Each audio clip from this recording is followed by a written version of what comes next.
Cette année 2023 a été remplie en accomplissements dans le football marocain. Nous entamons maintenant une toute nouvelle année, l'année 2024, qui sera remplie d'événements sur le football et d'occasions pour développer notre football marocain et africain. Dans cette vidéo, il sera question de se remémorer tous les accomplissements qui ont été faits cette année, footballistiquement parlant. Une très belle année s'est écoulée avec diverses compétitions et bonnes nouvelles pour notre très chère nation. En parlant de la Botola, le championnat marocain, ou encore des diverses sélections marocaines dans les différentes catégories. Avant de commencer, n'oubliez pas de vous abonner, liker, partager et commenter si vous aimez le contenu, car c'est vous la force. Pour commencer avec la Botola, qui a été titrée comme le meilleur championnat en Afrique cette année, il y a eu divers matchs très intéressants et le club sorti victorieux de ce championnat pour la saison 2022-2023 a été les Phares de Rabat avec 67 points. Ça a été très serré avec le Wydad de Casablanca qui lui avait 66 points et a donc terminé en deuxième position. Pour terminer le podium avec la troisième place qui a été pour les Fus de Rabat avec 55 points. Nous pouvons voir que les deux clubs de la capitale sont dans le podium. Pour continuer avec ce début de saison 2023, où nous pouvons encore constater que les Phares de Rabat sont encore premiers avec 27 points, suivis de très près par le Raja de Casablanca avec 27 points aussi et une différence de 1 but. Le Wydad les suit aussi de très près avec 23 points, mais un match de retard. La continuité de ce championnat lors de cette année 2024 sera très intéressant à voir puisque plusieurs équipes peuvent remonter au classement, soit la Renaissance sportive de Berkane ou encore les Fus de Rabat. Pour continuer avec les accomplissements des clubs marocains lors de cette année 2023, en commençant avec le Wydad de Casablanca qui termine en deuxième place lors de la Ligue des champions de la CAF, battu par le club égyptien Al Ahly.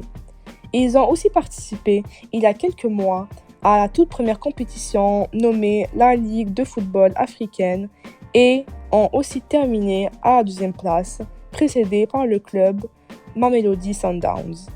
Finalement, la Renaissance sportive de Berkane ont gagné la Coupe du Trône au Maroc face au Raja de Casablanca. Pour passer maintenant à notre équipe nationale qui a joué 8 matchs lors de cette année 2023.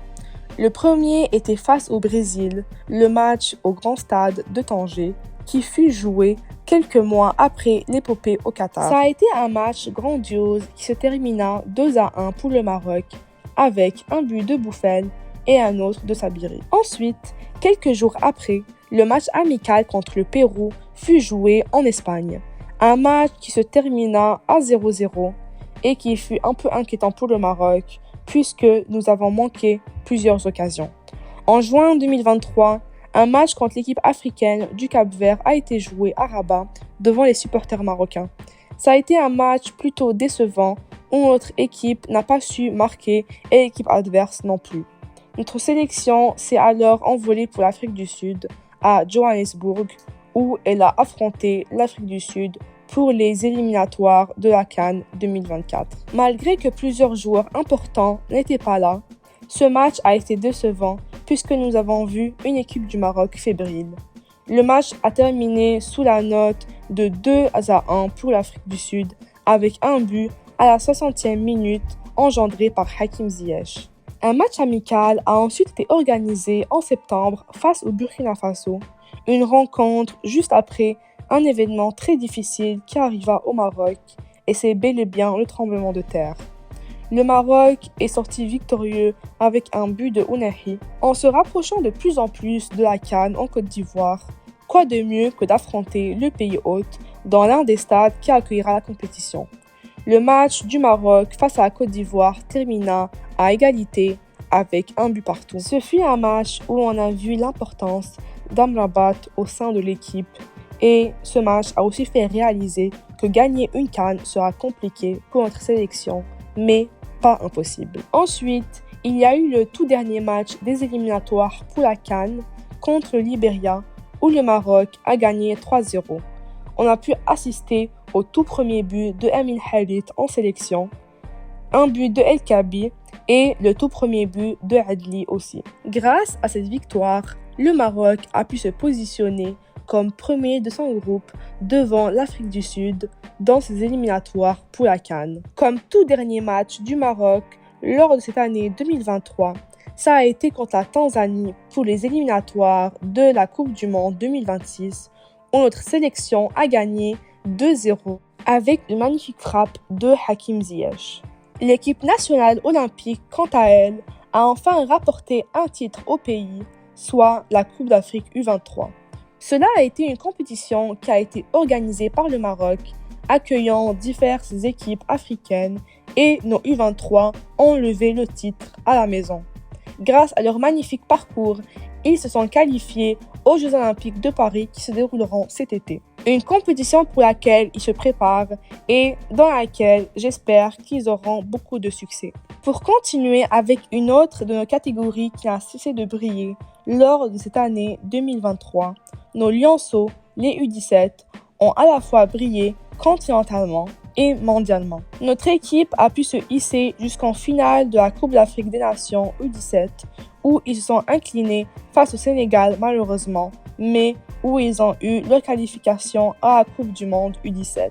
C'est lors de cette Coupe du Monde où ils n'ont cessé de nous étonner en réussissant à passer les phases de poule ou encore les huitièmes de finale.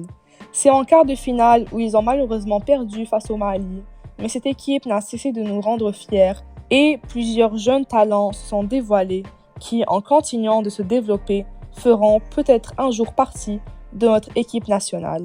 Ce ne sont pas seulement nos équipes masculines qui ont excellé lors de cette année, mais aussi nos féminines qui ont réussi à sortir de leur groupe en Coupe du Monde, mais qui malheureusement ont cédé dès les huitièmes de finale.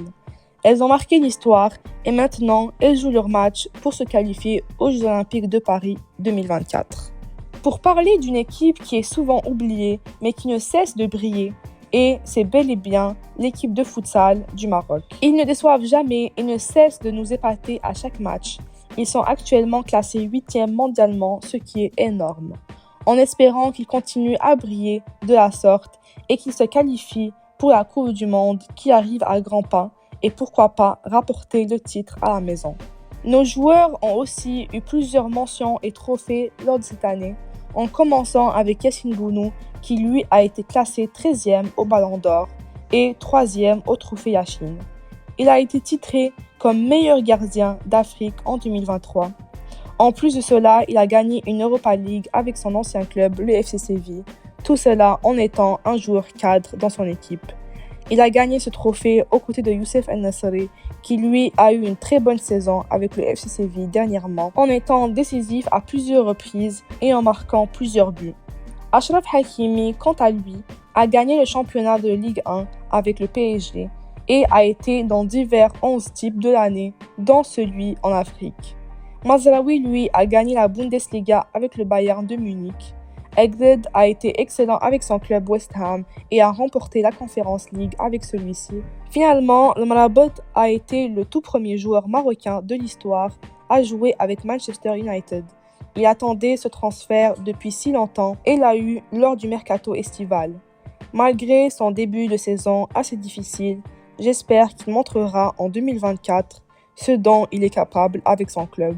Il a aussi été présent dans le 11 type africain de l'année, ce qui est totalement mérité. Je n'ai certainement pas pu mentionner tous les accomplissements de nos joueurs, mais tout cela est pour dire que nos joueurs marocains ont brillé lors de cette année et j'espère qu'ils continueront à en faire de même en 2024. Afin de mentionner aussi les énormes efforts que notre fédération de football fait afin de développer le football marocain, il ne faut pas oublier que notre cher royaume accueillera la Coupe d'Afrique 2025, mais pas que. Nous allons aussi accueillir la Coupe du Monde 2030 aux côtés du Portugal et de l'Espagne.